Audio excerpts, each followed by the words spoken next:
إن الحمد لله نحمده ونستعينه ونستغفره ونعوذ بالله من شرور أنفسنا ومن سيئات أعمالنا. من يهده الله فلا مضل له ومن يضلله فلن تجد له وليا مرشدا. أشهد أن لا إله إلا الله وحده لا شريك له وأشهد أن محمدا عبده ورسوله أرسله الله بالهدى ودين الحق ليظهره على الدين كله وكفى بالله شهيدا. يا أيها الذين آمنوا اتقوا الله حق تقاته ولا تموتن إلا وأنتم مسلمون. يا أيها الناس اتقوا ربكم الذي خلقكم من نفس واحدة وخلق منها زوجها وبث منهما رجالا كثيرا ونساء واتقوا الله الذي تساءلون به والأرحام إن الله كان عليكم رقيبا. يا أيها الذين آمنوا اتقوا الله وقولوا قولا سديدا يصلح لكم أعمالكم ويغفر لكم ذنوبكم ومن يطع الله ورسوله فقد فاز فوزا عظيما.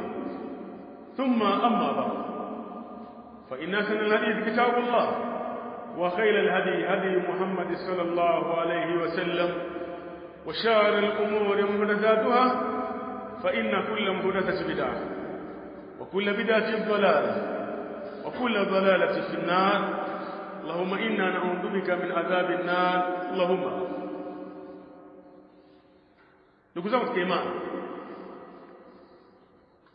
baada ya kumhimidi Allah jalla wa ala na kumsalia alayhi salatu wassalam na kuhusieni pamoja na kuhusia nafsi yangu katika jambo zima la kumcha Allah subhanahu wa ta'ala, kwani wamefaulu wale ambao ni wenye kumwogopa Allah jalla wa ala. Inna lilmuttaqina mafaza, hakika wale wenye kumcha Allah subhanahu wa ta'ala wamefaulu. Inna lilmuttaqina lahumul janna, hakika wale wenye kumcha Allah subhanahu wa ta'ala Allah amewaandalia pepo yake. Ndugu zangu katika imani, tuko katika hutubatul Jumaa, hutuba ambazo Uislamu unakumbushana mambo mbalimbali yanayohusu dunia. Yale mazuri uweze kushikamana nayo na yale mabaya uweze kujiepusha nayo. Fa innaha tadhkiratun al-usbu'iyya, hakika si vinginevyo ni ukumbusho kila wiki, ukumbusho ambao unampasa Muislamu kurejesha katika maisha yake ya kila siku ili awe ni miongoni mwa watu ambao wanafaidika na hutuba hizi za Jumaa. Ndugu zangu katika imani, kutokana na munasaba wa kile ambacho kiko mbele yetu, niusie nafsi yangu pamoja na kuhusia ndugu zangu kuhusiana na jambo zima linalohusiana na mafungamano ya ndoa, al-alaqatu az-zawjiyya fi an-nadhar ash-shar'iyya, mafungamano ya ndoa kwa mtizamo wa sheria. Kwa nini mafungamano ya ndoa kwa mtizamo wa kisheria? Kwa sababu katika ibada ambazo zimehamishwa na kutolewa katika asili yake kwa asilimia kubwa kabisa, basi ni ibada ya ndoa. Ni ibada kwamba miongoni mwa ibada ambazo sheria ya Uislamu imekuja kufundisha kuanzia mwanzo wake na mpaka hitimisho lake, umekwisha kubainisha linalofaa Uislamu kulifanya ndani yake, umekwisha kubainisha lisilofaa Uislamu kulifanya ndani yake. Madhalika, pamoja na hayo, Waislamu wengi wameiacha sheria ya ndoa na wakihamisha ndoa kutoka asili ya kuwa ni ibadatan ikawa katika asili ya adatan. Badala ya kuwa ndoa ni ibada, ikawa ndoa ni ada. Na hivyo ndivyo Waislamu wengi wanavyoishi katika dunia ya sasa ambayo sisi tunaishi. Kwamba ndoa si ibada tena, bali ndoa ni ada. Na kama ndoa si ibada na ndoa ni ada, basi kila jamii na kila taifa lina ada zake. Na ndio maana ukihudhuria ndoa katika zama tunazoishi, ambayo itafungwa katika maeneo haya milima ya Usambara, na ile ambayo inafungwa katika mji wa Tanga, na ile ambayo inafungwa katika mji wa Dar es Salaam, na ile ambayo inafungwa katika mji wa Morogoro, utakuja kuziona ni ndoa tofauti, wakati asili ya sheria ni moja. Kwa nini? Kwa sababu ishahamishwa katika asili yake ya kuwa ni ibada, imehamishwa ikaja katika ada, na kila watu wana ada zao.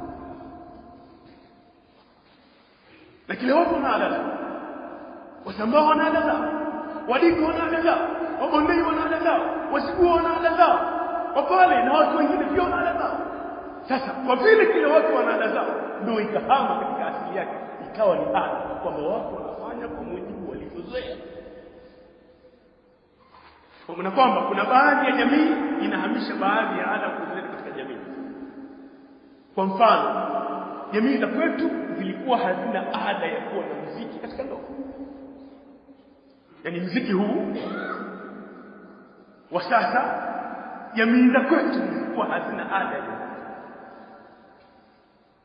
Lakini kadiri ya masiku yanapokwenda, jamii zile zinahamisha ile ada kutoka katika koo nyingine, katika maeneo mengine, wanaifanya ile ada pia na wao ni ada yao. Tunaona namna muziki inavyopamba ndoa za Uislamu ambao wanasema wao ni Waislamu. Kwa hiyo tukizungumzia swala la ndoa, ayu alahibba, ndoa ibada na sio ada. Ikiwa ni ibada, maana yake itafungwa na mizani za sheria. Ikiwa ni ada, basi itafungwa na mizani za watu. Ndugu zangu imani, na kushirikiana pamoja na kuhusia na sisi, kwa kule kuwa watu hawafuati sheria ndio ipasavyo, mabalaa yamekuwa ni mengi katika maisha ya ndoa. Ni wachache wanaosalimika kuishi salama, kwa sababu hawaishi kwa mujibu wa taratibu na sheria ya Allah subhanahu. Lakini pia inaonyesha ya kwamba kwa vile baada ya Allah subhanahu wa ta'ala imekwisha kukuliwa, basi watu hao wanaishi katika maisha yani ni kama maisha ya wanyama. Kila mmoja ana nafasi ya kufanya atakalo ndani ya nyumba, akiwa ni mwanamke au akiwa ni mwanamke. Lakini pia kila mmoja anataka afanye anapotaka na matumizi. Na ndio maana tunaona katika jamii nyingi watu wanafanya matumizi ya kuwatumia watu kinyume na sheria. Kwa nini? Kwa sababu wanaingia kwenye jambo ambalo halijadhibitiwa katika misingi ya kisheria, bali limeachiwa katika misingi ya ada, na kila watu wana sawa. Ndugu zangu, kama ndio hivi, niusie nafsi yangu na kuhusia ndugu zangu, tuirejeshe ndoa katika ibada, kwa sababu Mtume amekwisha kufundisha. Ametufundisha namna ya mkataba wa ndoa inavyoanza, namna ya kufunga mkataba wa ndoa, yale yaliyo ndani ya ndoa. Akatufahamisha mfano katika aya ya 3 katika Nisa, akatuambia fankihu ma saba lakum min al-nisa mathna wa thulatha wa ruba' wa in khiftum alla ta'dilu fawaid.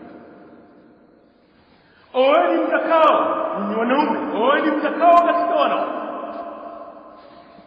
Wale wanaokupendezeni katika wanawake, basi oeni ima wawili, ima watatu, ima wanne. Na kama mtaogopea kufanya uadilifu, basi oeni mke mmoja. Hii aya ni umda, ni ngao, ni nguzo, na maelekezo yake vitabu huna hili maelekezo yaliyokuja katika aya yanayoelekea wanaume, kwamba mwanamume katika mkataba wa ndoa ana mamlaka ya kupitisha mkataba wa ndoa istikirari, akiwa ana maamuzi ya kujitegemea. Na ndio maana katika mkataba wa ndoa mwanamume hana wali, bali mwanamke ana wali. na ndio kitabu ndivyo ilivyokuja, fankihu ma taba lakum minan nisa. Kwa maana kijana anayetaka kuoa akiwa yupo maeneo ya nyumbani kwao au yupo katika miji ya mbali akaoa na hajafahamisha familia yake, ndoa yake inakuwa ni sahihi. Kwa nini? Kwa sababu sheria imempa hiyo mamlaka. Sheria imempa. Kwa mwanamume angalie mwanamke ambaye anampendezea, na mwanamke anampendezea ni yule ambaye anampendezea kwa mujibu wa mtizamo wake yeye. Na ndio maana Allah Subhanahu wa Ta'ala kwa kufanya hivi akalifanya jambo hili liwe ni jambo lepesi la kufanya mkataba ya ndoa. Kwa nini? Kwa sababu kila mmoja ana yale mapendekezo yake nafsi yake. Walidhalika kila likulli saqatin lahu, kila chenye kudondoka kina mhitaji, kile unachokiona kwamba hakifai kina mtu mwingine kinamfaa. Lakini pia akatufahamisha Mtume sallallahu alaihi wasallam akituzungumzisha kuhusiana na mwanamke wakati wa kutaka kufanikisha mkataba wa ndoa. Mwanamke hakupewa mamlaka, bali mamlaka yake imefungamanishwa na wali wake. Katika hadithi sahihi Nabii alayhi wasallam akitoa maelekezo haya yanayoelekea mawali: idha ataakum man tardawnahu dinahu wa khuluquhu fazawwijuhu wa illa taf'alu takun fitnatun fil ardi wa fasadun. Wa fi riwaya idha ataakum au idha ja'akum. Mazungumzo ambayo yapo katika hadithi hii yanawaelekea mawali kwamba wali katika sheria ya Allah Subhanahu wa Ta'ala ndiye mwenye nafasi ya kupitisha mkataba wa ndoa. Mwanae kuolewa, dada yake kuolewa, au mjukuu wake kuolewa, au mtu anayemiliki kuolewa, wali ndiye anayekabidhiwa mamlaka, na kwamba binti hajapewa mamlaka. Kwa nini? Kwa sababu wali ndiye anayejua maslaha ya mwanamke juu ya mwanamume anayekuja, lakini pia wali ndiye anayejua madhara kumwangalia mtu anayekuja kwamba huyu hawaendani kwa vitu vile itakavyokuwa. Lakini kwa sababu sasa sheria ya Allah Subhanahu wa Ta'ala imekuwa haina nafasi, maana yake mikataba mingi ya ndoa tunasema kwamba mikataba mingi ya ndoa mawali wanalazimika kuozesha, na hapo wanaridhia kuozesha. Mawali wanalazimika kuozesha na hawana ridhaa ya kuozesha, kwa sababu wali anapewa jambo lishaji. Binti ashazungumza na mwanamume washaelewana, kijana ashazungumza na mama wa mtoto washaelewana, kijana ashazungumza na bibi wa mtoto washaelewana. Wali hakuwa na nafasi ya kuchunguza, wali hakuwa na nafasi ya kutafiti, je, amkaribishe mwanamume huyo kwenye familia yake au asimkaribishe, bali anaambiwa kijana binti amepata mchumba. Na saa nyingine anaambiwa na mama yake kwamba ushapata mchumba. Hivyo wanapozungumza kwa lugha, yani maana yake wanajumuisha, maana yake bibi na mjukuu wake washapata mchumba. Kwa hiyo tunahitaji mchumba huyo ndio iweze kufungwa. Anayeamrishwa ni baba, anaamrishwa na mama yake katika jambo ambalo umuhimu wake ni mkubwa, la yaalamu. Umuhimu wake ni mkubwa na hakuna anayejua uzito wa umuhimu huo isipokuwa Allah. Na ndio maana ndiye aliyemkabidhi mwanamume jukumu, kwa sababu mume ndiye anayejua mambo yanayokwenda. Hata hiyo umri wake si umri wa uzee, ni umri wa ujana, bado nafasi yake ya upambanuzi wa mambo ni kubwa kushinda mwanamke mtu mzima ambaye umri wake ushafika, kushinda mwanamke wa makamu. Kwa nini? Kwa sababu hivyo ndivyo Allah Subhanahu wa Ta'ala alivyofanya katika maumbile aliyoumba wanadamu, kwamba kuna wanadamu daraja yao ipo katika hadi fulani na wanadamu wengine daraja yao ipo hadi fulani. Ndugu zangu, kwa maana hii ni kwamba kama wali hana kazi, bali anaambiwa afundishe ndoa, hana alichofuatilia juu ya mafungamano ya kijana katika akhlaki zake, yule mafungamano ya kijana katika dini yake. Matokeo yake mtu anaolewa na mtu, subhanallah, anaolewa na mtu aliyekidhi ngumu, anaambiwa yupo msikitini, kanzu yenyewe ameazima, alafu muone anapokaa tahia. Yani maana yake anakuonyesha kwamba huu mkao wa tahia habibi, ila amelazimika kuingia msikitini kwa sababu ameingia kwa ajili ya ndoa. Huyo ndio tunamfundishia ndoa, na huyo ndio wali anamsimamia. Kanzu ya kuazima pia hawezi kukaa tahia, yani kukaa mkao wa tahia hawezi, yani unamuona kabisa anapata tabu. Sasa ndugu yangu, kama huyu mtu anapata tabu, maana yake mtu haswali hana ibada. Huyu mtu ambaye haswali hana ibada ndiye tunatubizwa sisi tufundishe ndoa.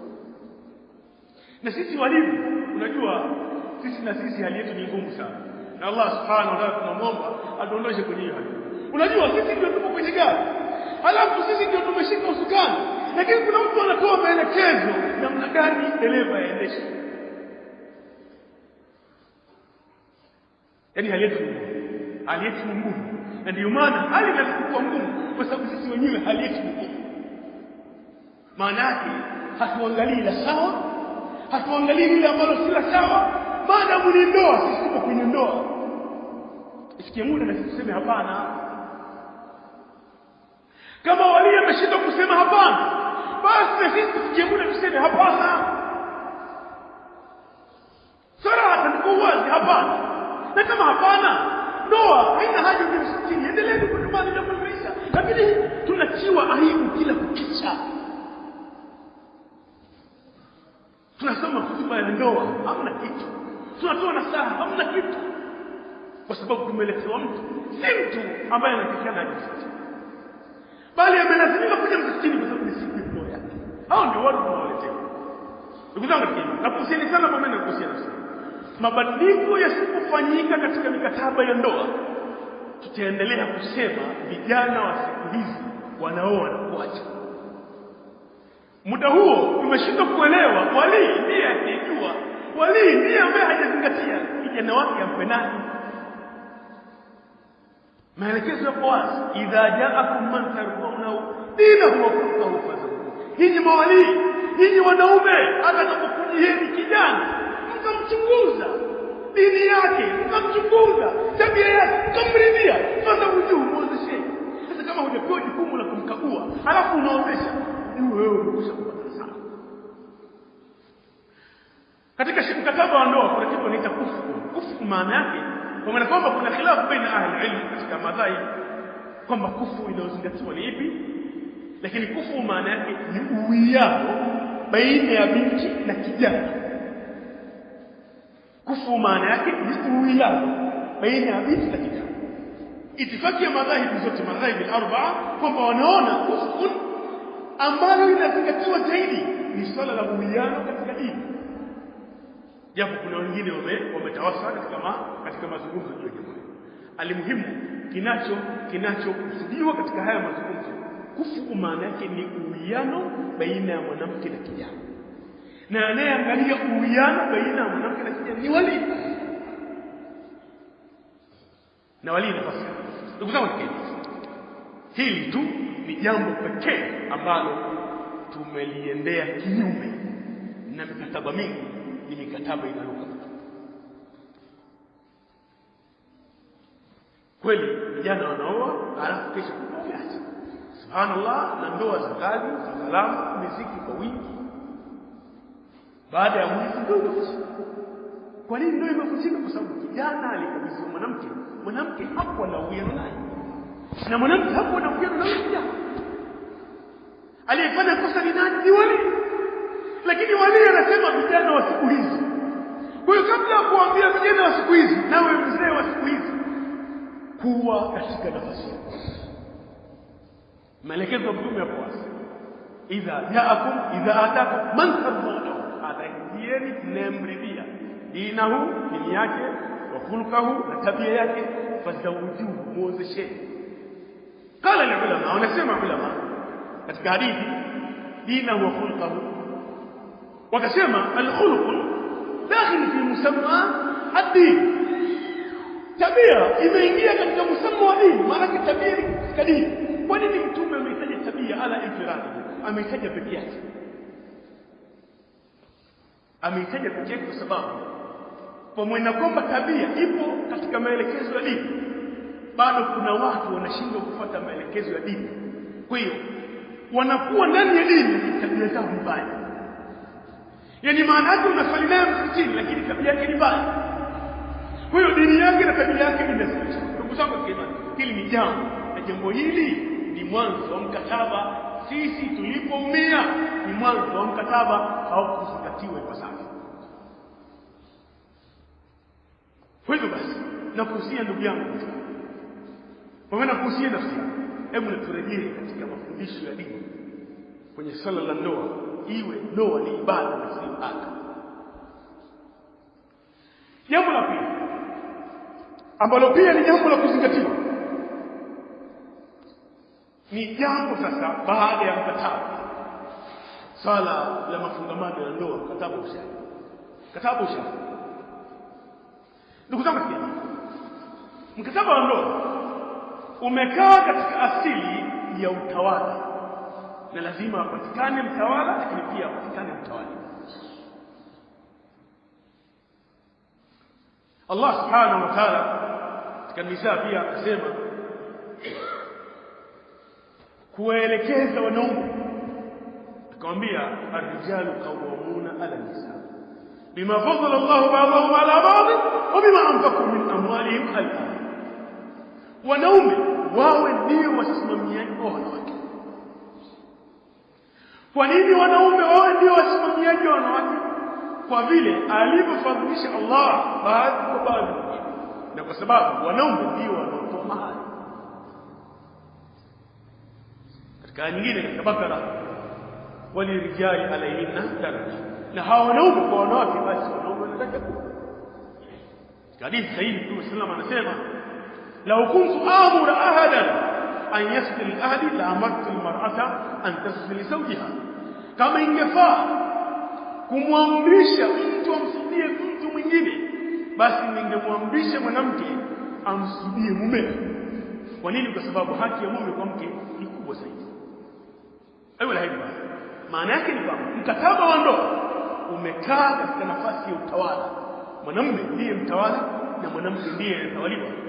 Na kwa mafungamano haya ndio maana ukiangalia zile haki za mke zinazohusu kutekeleza kwa mume zote hazijaacha mafungamano ya mke kwa mume.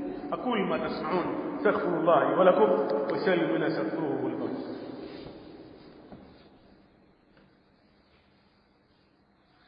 Alhamdulillah rabbil alamin wa la quwwata illa bilmuttaqin wa la udwana illa ala adh-dhalimin. Wassalatu wassalamu ala nabiyyina Muhammad wa ala alihi wa ashabihi wa man tabi'ahum bi ihsan ila yawmiddin. Thumma amma ba'd. Ndugu zangu katika imani, nakuhusieni kwa mara nyingine pamoja na kuhusia nafsi yangu katika jambo zima la kumcha Allah subhanahu wa ta'ala, kwani tunaona wale ambao ni na al-alaqa, mafungamano ya ndoa kwa mizani ya sheria ya mkubwa ambao unaonekana zaidi. Ndugu zangu, kwa vile maisha ya ndoa Allah subhanahu wa ta'ala ameweka katika mfumo wa kiutawala, na akamfanya mwanamume awe yeye ndiye mtawala, na akamfanya mwanamke awe yeye ndiye mtawaliwa. Katengeneza kitu ambacho wanakitaja al-ilm ambao ni al-qawam.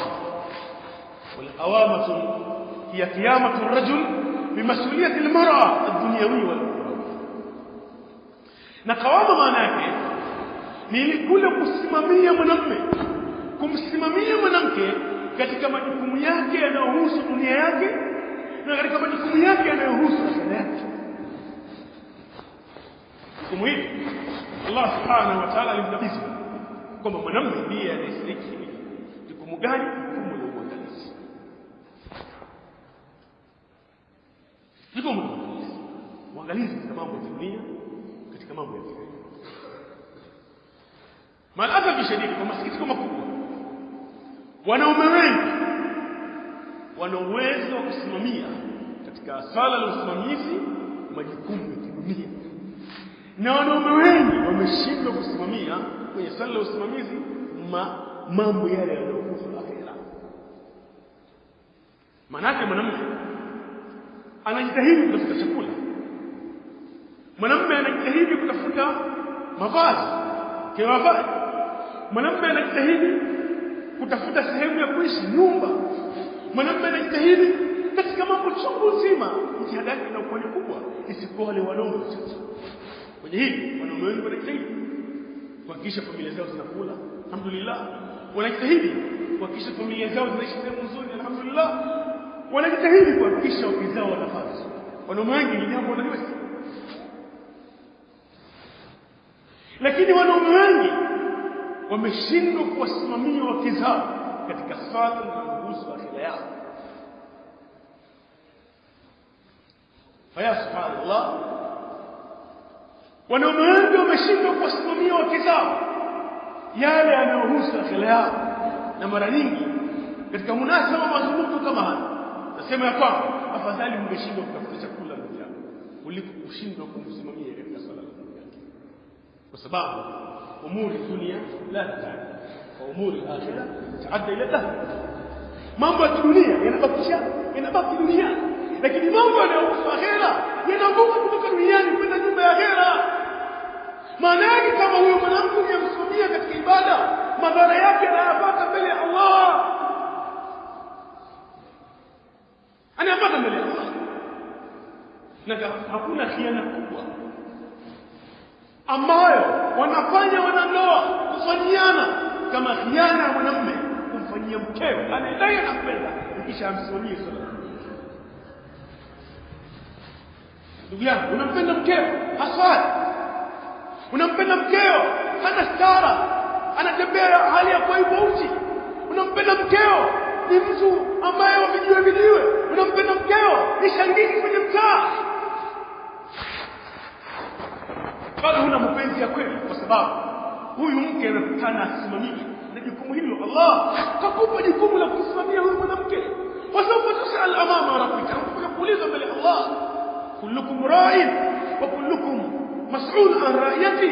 Kila mmoja ni mchunga na kila mmoja ataulizwa katika uchunga wake. Wa rajul ra'in fi ahli baiti, na mwanamume ni mchunga katika watu wa nyumba yake.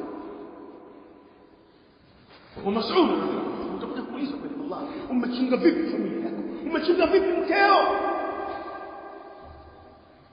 Umemweka mkeo katika mazingira gani wewe mwanamume? Ulikabidhiwa mke, majukumu yalihama kutoka kwa wali tena yamekuja kwako, lakini umeshindwa kusimamia mkeo katika mambo ya dini. Walladhina amanu tabi'atuhum dhurriyyatuhum biiman alhaqna bihim dhurriyyatuhum, wale walioamini na kizazi chao tutawafuata katika imani. Allah anasema tutawakutanisha na kizazi chao mbele ya Allah. Ya Allah, ya mja Allah, unataka ukutane na mkeo mbele ya Allah, usimamie katika swala zake la dini. Walladhina amanu tabi'atuhum dhurriyyatuhum biiman alhaqna bihim dhurriyyatuhum, wale walioamini na familia zao tutawafuata katika imani, tutawakutanisha na familia zao huko akhera. Lakini wakafuata katika imani katika chakula, wakafuata katika imani katika mavazi na sehemu ya kuishi, katika imani alhaqna bihim tutakutanisha na mzazi. Ndugu yangu Muislamu, nakuhusia pamoja na kuhusia nafsi, kwa vile mkataba wa ndoa Allah subhanahu wa ta'ala ameuweka katika msingi wa usimamiaji, msingi wa utawala. Simama katika nafasi iliyopewa na wala usitembee kama vile ambavyo unahesabiwa. Katika swala qawama na usimamiaji, inqasama an-nas, watu waligawanyika katika swala. Minhum man ghala wa minhum man tasahala wa minhum wasatun baina. Kuna watu katika jukumu walilopewa la qawama na usimamiaji, kuna waliopinduka mipaka katika sheria ya usimamiaji, kuna waliotembea sheria ya usimamiaji, kuna waliokuwa kati na kati. Wa khairu umuri awsatuha, na bora ya mambo ni kuwa kati na kati. Ndugu yangu Muislamu, waliopinduka mipaka. Maana yake ni kwamba mtu huyu asimamie majukumu yake ipasavyo. Kaulu wa rai, akiwa nyumbani kauli ni kauli yake na rai ni simba akiwa na familia. Lakini nyenyekevu akiwa katika kijiwe cha kahawa, ni nyenyekevu akiwa na jamaa zake na marafiki. Lakini akiwa nyumbani anakuwa ni mkali kwa huyu si katika watu wanaofuata mafundisho ya Mtume sallallahu alaihi wasallam kwa sababu. Lakini wengine pia mtasaharufi waliotembea. Fa subhanallah, na wengi katika mkataba wa ndoa, wanaume wengi katika mkataba wa ndoa wengi wametembea. Yani majumba yameenda. Isipokuwa tu wanaume wanakuwa ni wakali wakiambia majumba yameenda. Majumba mengi ya Waislamu yameenda. Maana yake hayasimamiwi na wanaume, wanaosimamia ni wanawake.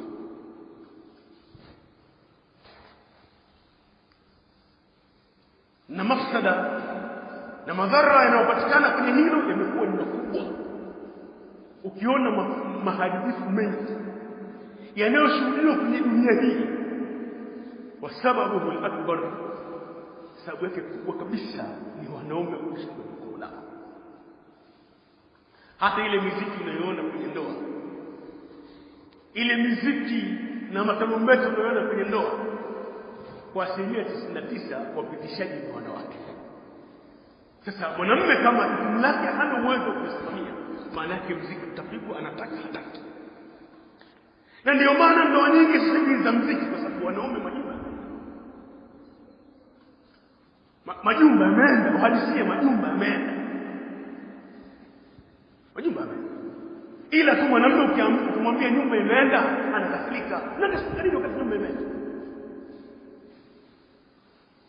Yani hapa ukimwambia mtu nyumba imeenda anataka kupiga nguvu. Maana unamkutana alafu kweli ishaenda. Yani imeenda. Hata kama wewe ni mkali, kwa nini sio mkali kwa mwanamke ambaye kachukua? Tatizo zote napanga yeye. Bwana mimi na watu wangu kikundi, kwa lazima waje. Na watu wa kikundi lazima mziki upigwe. Kwa hiyo kama mama fulani sasa kwa hiyo sinanielimisha, unaweza kuondoka tu. Hii jambo la mara moja. Yaani mwanamume na nyumba yake anaambiwa anaweza kuondoka kwanza kwa sababu jambo la.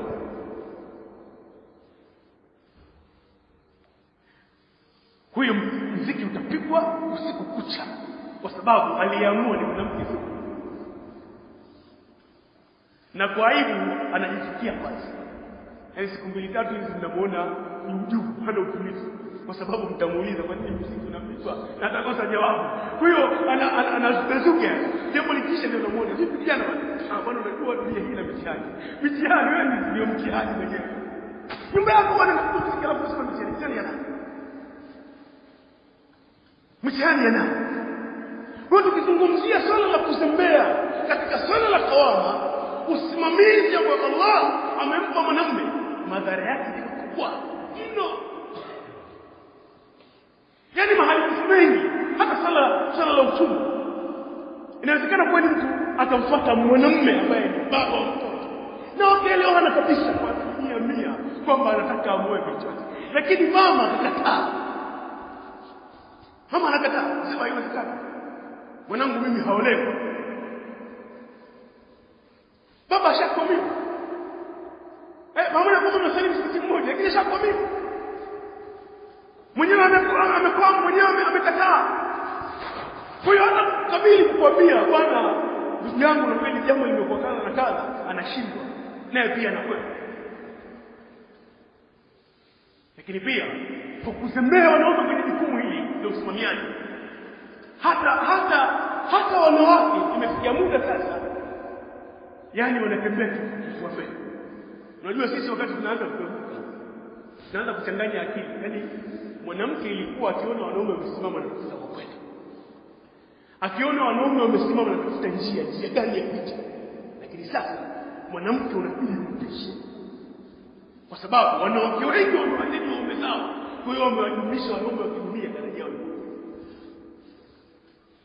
Yani vile alivyomzea mumeo, alivyomweka kwa pani mumeo, anahisi wanaume wote wanakutana nao ni hivyo. Kwa hiyo ile haja ya kukimbia haipo sasa. Yaani mwanamke njiani umpishi lakini si akupishi. Sababu nini? Kwa sababu mumewe ashamzidi kwa nyumbani. Kwa hiyo anahisi vile alivyomtawalia mumewe ni wanaume wote. Kwa kuna madhara makubwa kwa wanaume kusimamia jukumu aliyopewa na Allah. Ar-rijalu qawwamuna 'ala an-nisa. Wanaume ndio wasimamiaji wa wanawake. Ndio waliopewa jukumu la kusimamia wanawake. Na mara nyingi tunasema afadhali kuzembea.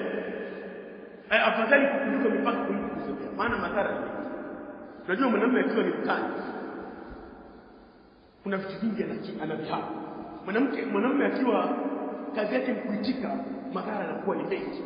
Kwa sababu gani? Kwa sababu akiwa mwanamke, manake mwanamke hawezi akaamua sawa. Hata afadhali yule ambaye ni mkali mara 100. Kuna kwamba amevuka mipaka, lakini afadhali yule mkali mara 100 kuliko aliyezembea. Yaani yeye la ya'lamu illa na'am, hafahamu isipokuwa kusema ndio. Hata halipo sawa yeye anajua ni kusema ndio. Lakini pia aidha nahiba ni kwamba sababu kubwa iliyopelekea hilo ni kwamba wanawake wengi wanahisi kuathiri wanaume ni udhalimu. Kwa hivyo basi wakaamua kutafuta njia mbadala. Wale ambao hawana hofu ya Allah wanakuwa wachawi, wanafanya tiwala, wanaenda wanafanyia waume zao uchawi, wanawaloga, wanafanya wanaume ni mazezeta. Ama wale ambao wana hofu ya Allah lakini tayari hilo limewaathiri, huyo anakutafutia njia.